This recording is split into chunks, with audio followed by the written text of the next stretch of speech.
Buenos días, estamos en el primer capítulo del podcast El Roble, el cual es un podcast en el que hablaremos acerca del VIH. En este primer capítulo nos acompaña un infectólogo en el cual pues realizamos una serie de 9 preguntas entre las cuales se encuentran la importancia de la infectología, tratamiento, abordaje clínico, etcétera. Espero que lo disfruten. Bueno, hola, ¿qué tal? Buenos días. Estamos en un capítulo más del podcast del Roble y esta sesión es con el doctor Felipe Murillo. ¿Y se pudiera presentar, por favor, doctor? Sí, hola, ¿cómo están? Muchas gracias por la invitación.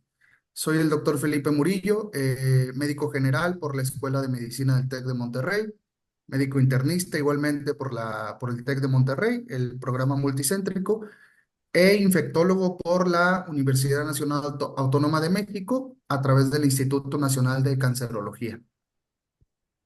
Muchas gracias por aceptar nuestra invitación, doctor. Y pues si no tiene ningún inconveniente, comenzamos con las preguntas.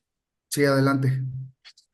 Y desde su experiencia como infectólogo, ¿cuál considera que es la importancia de su especialidad en el manejo integral de pacientes con VIH?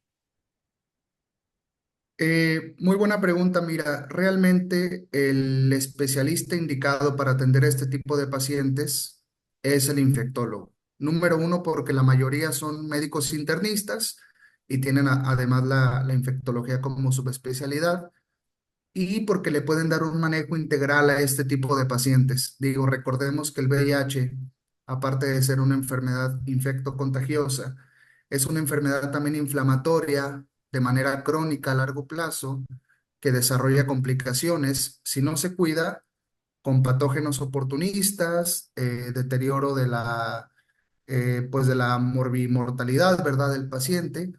Y aunque se cuide, independientemente también tiene algunos cambios inflamatorios, donde tenemos que tener en cuenta el sistema cardiovascular, el sistema de lípidos y varias cosas que nosotros podemos tratarlos de forma integral. Además del pilar, recordemos del número uno, que es el tratamiento antirretroviral, ¿verdad? Que mantiene el VIH, digamos, de una forma no replicativa para que ese estatus inflamatorio disminuya, esa carga viral disminuya y con ello pues podamos prolongar la vida de estos pacientes a prácticamente, actualmente un paciente con VIH controlado tiene la misma esperanza de vida que un paciente que no tiene VIH.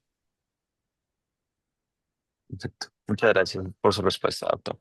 Ahora pasamos con la siguiente pregunta. ¿Cuáles son las principales funciones o responsabilidades que tiene un infectólogo en el tratamiento a largo plazo de un paciente con VIH? Bueno, la principal yo creo que debería ser la prevención, ¿verdad? La educación de los pacientes, la educación con la población, eh, el tener un poquito más de interacción con las terapias ahora que están un poco de moda, que son PrEP, el PEP, que es posexposición, y sobre todo, pues los pilares, el tratamiento, ¿verdad? Que eso es como lo que nos enfocamos un poco más actualmente. Perfecto. Muchas Y gracias, doctor. y otra cosa, el diagnóstico. Eh, claro que en algunos modelos de salud, por ejemplo el mexicano, el diagnóstico de VIH rara vez pasa por el infectólogo, casi siempre son en primer nivel o en segundo nivel con médicos internistas. Difícilmente una persona llega con un infectólogo, al menos de manera privada, a hacer el diagnóstico de VIH. Casi siempre llegan referidos, ¿verdad? Sí, sí, sí, sí, no suele ser de primera línea. A lo que, No, a porque lo que.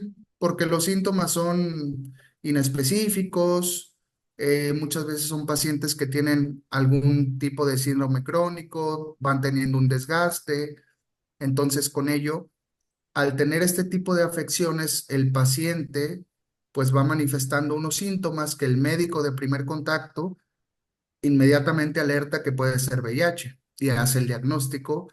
La verdad, me atrevo a decir, no un porcentaje, pero en la mayoría de las ocasiones.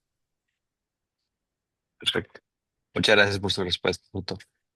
Y disculpe, ¿cómo ha cambiado el abordaje clínico del VIH desde que inició su carrera hasta la actualidad? Yo inicié la carrera en el 2008, ahorita es 2025, y sí, las pruebas de LIS han cambiado de generación, que son habituales que tenemos de escrutinio. La verdad no recuerdo en el 2008 qué generación era, ahorita es la cuarta, ya estamos por tener un poquito más de avance. Eh, la prueba combo que ahorita está, que es la de cuarta, las cargas virales han cambiado, los logaritmos. Por ejemplo, antes no había pruebas moleculares de PCR para algunas patologías oportunistas en el 2008, ahora sí las hay. Eh, Antes no había tanta, como digamos, análisis en las resistencias, entonces sí ha cambiado un poco. Digo, realmente yo tengo del 2020, 20 y algo para acá en el tema más de VIH. Te puedo decir que en estos años, la verdad, no ha habido así gran avance más que en diagnóstico, no en tratamiento, sí, ahorita con algunos inyectables, etcétera, pero sí en estos 20 años, 15 años, sí ha habido gran avance en el diagnóstico y sobre todo, más que en el avance, en la fiabilidad para tener los estudios. Ahora en cualquier ciudad prácticamente, al menos aquí de México, tenemos una ELISA de cuarta generación. Antes no te sabría decir exactamente, en el 2008, pero no había, no era tan asequible tener todos estos diagnósticos. Y pues sí, la tecnología ha ido avanzando bastante y sobre todo que ha llegado a México. Es un punto importante porque muchas veces llegamos a tener muchos tratamientos de vanguardia, pero pues en México no suelen llegar. Ahora, México está en la vanguardia del tratamiento de VIH. Digo, fuera de los inyectables y de lo que se está probando, etcétera, y de algunos otros fármacos, desde el 2018 México está, o es de los afortunados, gracias a algunos grandes infectólogos aquí, el gremio médico, que estamos a la vanguardia en esos tratamientos. Qué bueno escuchar eso, porque sí, sí es sabido que pues, en México sí hay mucho paciente con esta enfermedad. Y doctor, ¿qué aspectos deben considerarse al momento de iniciar un tratamiento antirretroviral en un paciente recién diagnosticado? Mira, muy buena pregunta. Hay dos abordajes. Está el abordaje del primera vez, se lo inicio, esté como esté, que en México no aplica mucho porque no tenemos ese tipo de pacientes.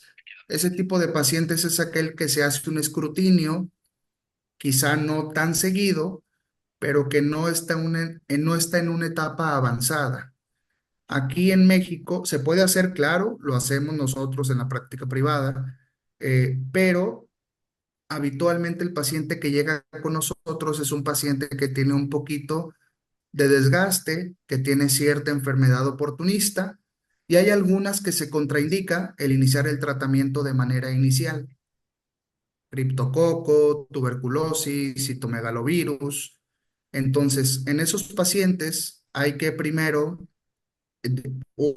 primeramente diagnosticarlos y luego ya vamos iniciando el tratamiento antirretroviral, dependiendo del tipo de oportunista. Por ejemplo, tuberculosis se divide en si está en sistema nervioso central o no está, 15 días, 15 días más. Digo, eso es toda una clase, ¿verdad? Criptococo hay quien a las 6 semanas, 8 semanas. Citomegalovirus depende del órgano diana en donde esté.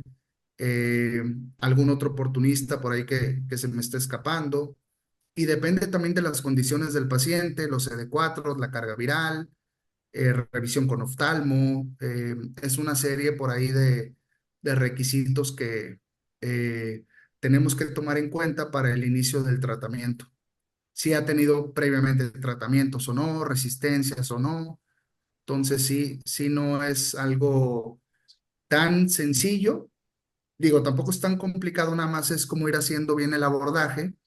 Nosotros usábamos como un tipo Excel, una lista, donde ibas pues palomeando, ¿no? Y cuando completabas como que lo indispensable, pues ya podías como que iniciar para hacer un protocolo correcto y que no se pasara ningún detalle, ¿verdad?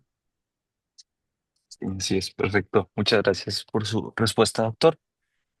Y pasando con la siguiente pregunta, ¿qué retos médicos siguen existiendo hoy para lograr un control efectivo del VIH a pesar de los tratamientos actuales, ya sea complicaciones, adherencia, resistencias o cualquier otra cosa? La prevención. Realmente mientras tengamos la exposición o los factores de riesgos al virus, por más vanguardia de medicamentos, etcétera, siempre va a existir el riesgo de tener la infección.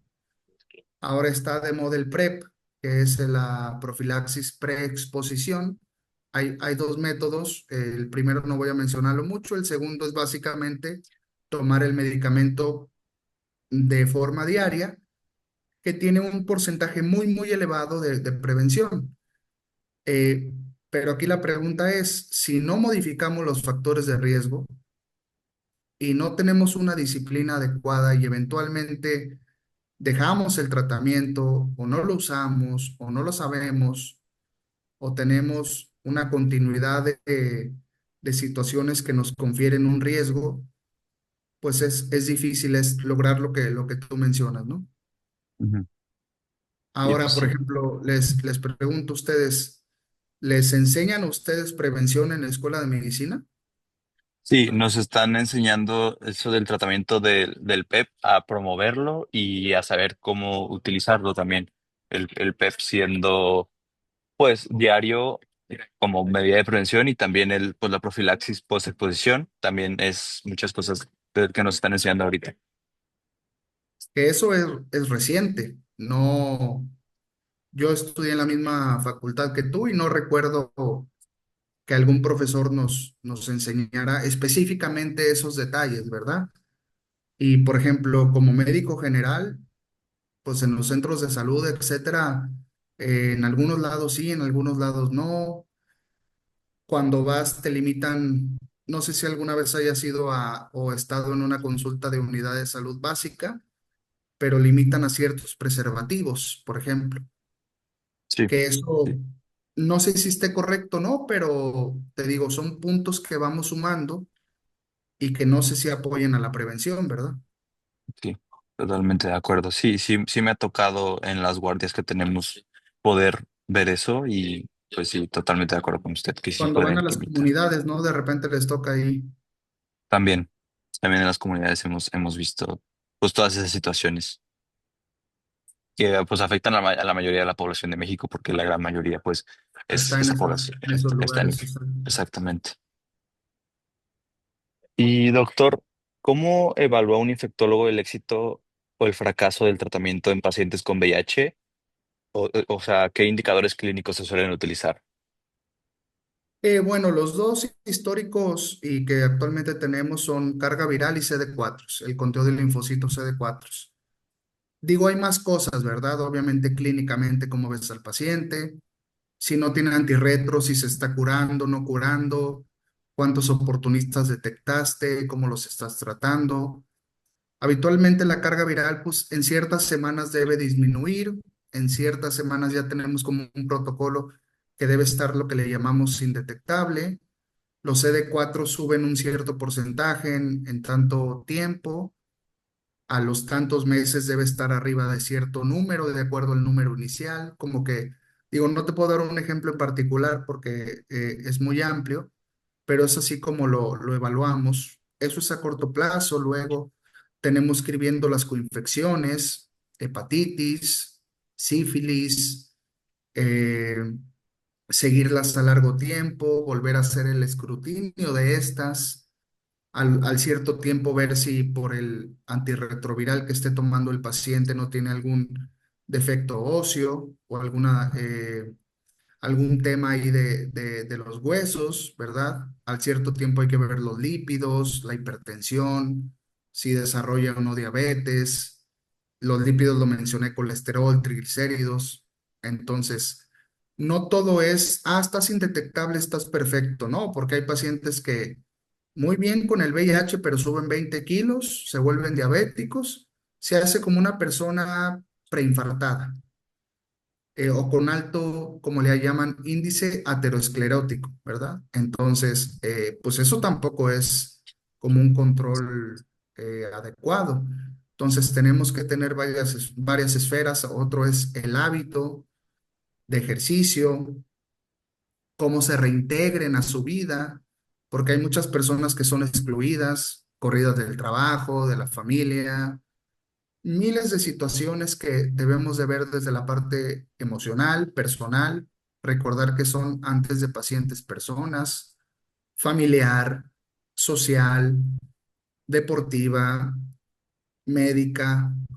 Y si te fijas, médico es uno de 10, o sea, y dentro de lo médico hay 7, 8 aristas, entonces es un poquito complejo evaluar, pero así estrictamente respondiendo a tu pregunta, la carga viral es como que el indicador, el hallmark, ¿no? Que le llamamos de que estamos bien. Perfecto. Muchas gracias, doctor. ¿Y qué tan importante es la detección temprana del VIH en el diagnóstico del paciente, en base a la experiencia, a lo que ha visto? No, súper importante, yo creo que es el pilar. Se ha demostrado que mientras más pronto se detecte, menos inflamación, menos riesgo de cáncer asociado a VIH, menos riesgo de tener santuarios asociados a VIH. Entonces, mientras más pronto se detecte y ahora mientras más pronto se trate, es mucho mejor. Esa regla de antes de esperar a que pase otra cosa, digo, son cosas que ya pasaron, la verdad. Entonces, mientras más pronto, mejor. El tiempo es oro. Perfecto. Y esta pregunta tiene mucho que ver con lo que ya mencionó previamente, pero pues me gustaría hacer un poco más de énfasis en ese tema. ¿Qué papel juega la coinfección con otras enfermedades como tuberculosis o hepatitis, todas estas oportunistas que usted mencionó en el manejo del VIH desde el punto de vista infectológico? Bueno, es que es muy importante porque da la pauta de tratamiento. O sea, TB y VIH, hay que tener mucho cuidado en cuándo empezar uno, cuándo empezar otro. Digo, ya está muy estandarizado como es. Hepatitis, si los fármacos que le das para el VIH cubren hepatitis o no cubren. Hepatitis C, qué tan avanzada, hay cirrosis, no hay cirrosis. Puede esperar el tratamiento. Primero empezamos con hepatitis C o no. Eh, Sífilis, enfermedades de transmisión sexual, esas pues no tienen tanta inferencia. Por ejemplo, neumocistis, Girovechi, cuando sí, cuando no, cuando empezarlo si no hay otra coinfección. Micobacterias del género no tuberculoso, se puede, no se puede. Digo, te puedo responder cada una de estas preguntas, pero sí es muy importante saber exactamente CMV, por ejemplo, que lo habíamos mencionado, criptococo, otras de las más importantes, histoplasma, o cánceres asociados, por ejemplo, linfoma, si es un linfoma que no es del sistema nervioso central o sí, primero el antirretro, antes la quimio, qué hacer primero, son muchas interrogantes, pero sí es un poquito complejo el paciente que tiene coinfecciones. De hecho, justamente como tú lo mencionabas, de ahí aplica el hacer el estudio correcto del paciente y descartar todo esto.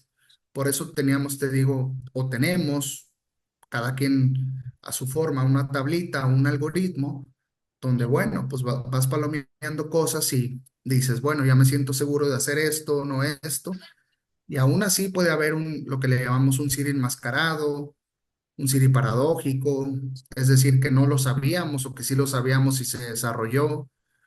Entonces es un poquito complejo, ¿verdad? Sí, así es, tiene toda la razón. Doctor, y ya para finalizar, la última pregunta.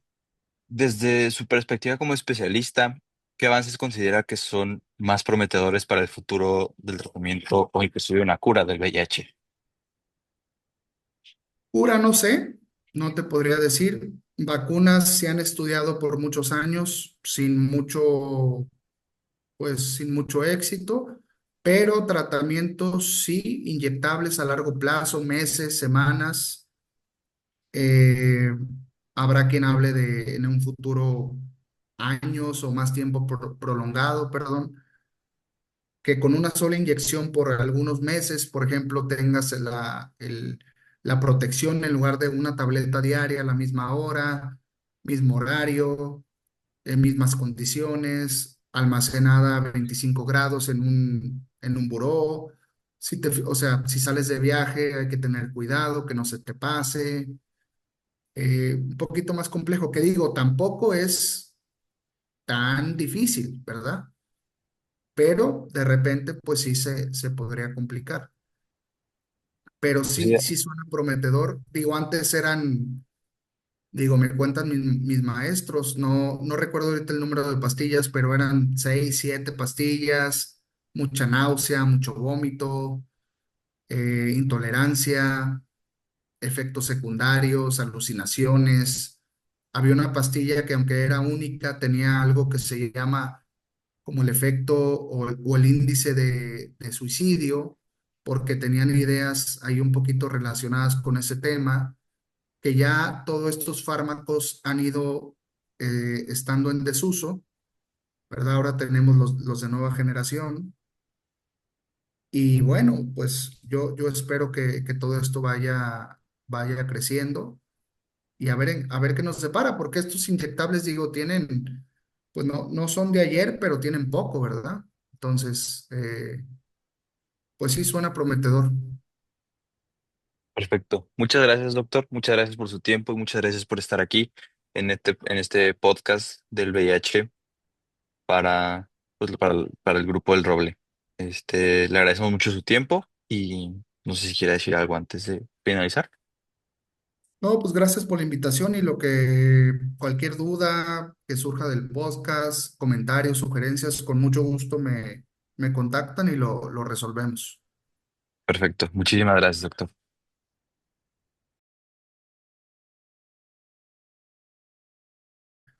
Se ha demostrado que mientras más pronto se detecte, menos inflamación, menos riesgo de cáncer asociado a VIH, menos riesgo de tener santuarios asociados a VIH. Entonces, mientras más pronto se detecte y ahora mientras más pronto se trate, es mucho mejor. Esa regla de antes de esperar a que pase otra cosa, digo, son cosas que ya pasaron, la verdad.